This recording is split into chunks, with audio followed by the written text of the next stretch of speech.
The 2024 Chevrolet Blazer EV was the finest vehicle Michael Waldron had ever owned. When he bought the $62,000 electric SUV last November, he was captivated by its radiant red exterior, smooth acceleration, and luxurious interior with sleek dashboard displays. However, it lacked one significant feature: Apple Carplay.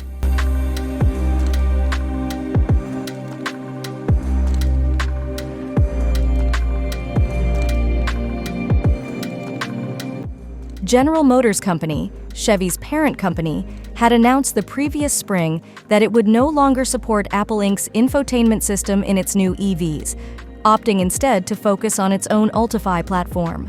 This was a bold move, as Carplay had become the standard interface for millions of drivers, offering an iPhone-compatible grid of apps in vehicles from various manufacturers.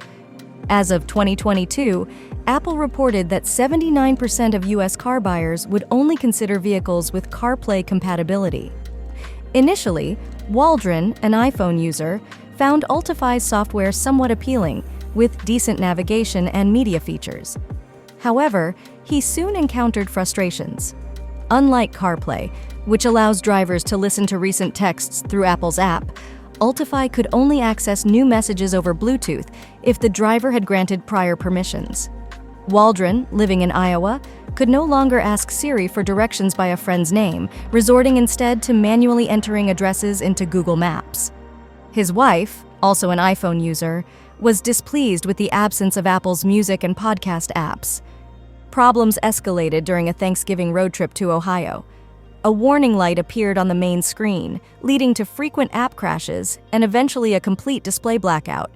With the system malfunctioning, they couldn't adjust settings for the 600-mile return drive, including changing the SiriusXM channel, which was stuck on 1990s music. "My 4-year-old now knows all my music preferences," Waldron jokes, as he relied on his iPhone for the rest of the trip. Upon returning home, Waldron's Blazer was taken to the dealership and remained there for a month while technicians attempted to fix the issues. He wasn't alone. Press reviews and many customers experienced severe software failures, prompting GM to halt sales and ground the vehicle starting in December. During this period, a service representative asked Waldron if there was anything that could be done to rectify the situation. "I suggested, well, you could put CarPlay back in it," Waldron recalls. The rep laughed, saying he expected to hear that often. Unfortunately, GM had made sure this wasn't an option. The new Blazer was the first test of GM CEO Mary Barra's risky decision to replace CarPlay with an in-house alternative.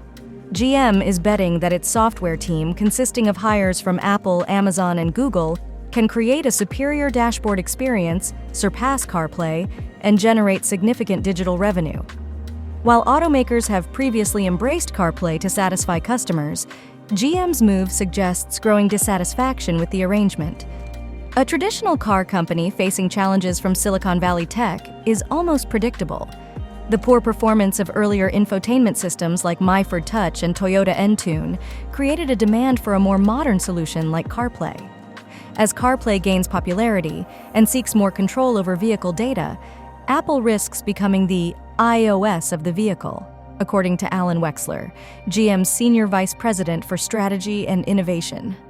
"It's a physical vehicle, but it's an iPhone you're driving." Apple's attempt to build a car, known as Project Titan, ultimately failed, but it learned enough to integrate its software into vehicles from brands like Jeep, Mazda, and Volvo. The latest CarPlay version manages vehicle settings, climate control, and even oil and gas gauges. Allowing Apple to control how cars operate and feel was unacceptable to GM. If Apple were to dominate car software, it could dictate how GM interacts with its customers and earns digital revenue, reducing it to merely a manufacturer. Hence, GM developed Ultifi, hoping it would drive a surge in service add-ons and subscriptions for features like assisted driving and premium safety options. The software team aimed to create high-quality features to appeal to iPhone users, including polished displays, battery life tools, and customizable ambient lighting. The minute you balkanize and outsource those pieces, you can't create those kinds of experiences, says Baris Sedinok, head of GM's Software and Services Group. Despite the Blazer's rocky launch, GM remains committed to moving away from Apple. However, the increasing reliance on Apple services by customers could lead to resistance to switching. Detroit has discovered Apple's lock-in, tweeted Epic Games Inc. founder Tim Sweeney in April 2023, reflecting public backlash against GM's Ultifi-focused approach. The U.S. Department of Justice also targeted Carplay in its antitrust lawsuit against Apple, claiming it forces users into an iPhone-centric driving experience.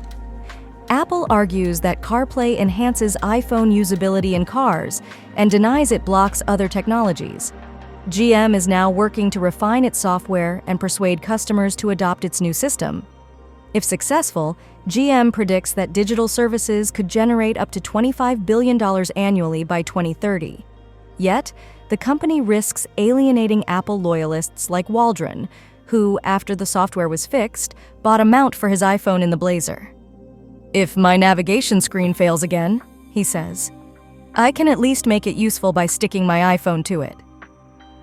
GM once had a strong chance to lead in vehicle software. It introduced the first in-car touchscreen with its 1986 Buick Riviera and later launched OnStar, a subscription service offering roadside assistance and GPS.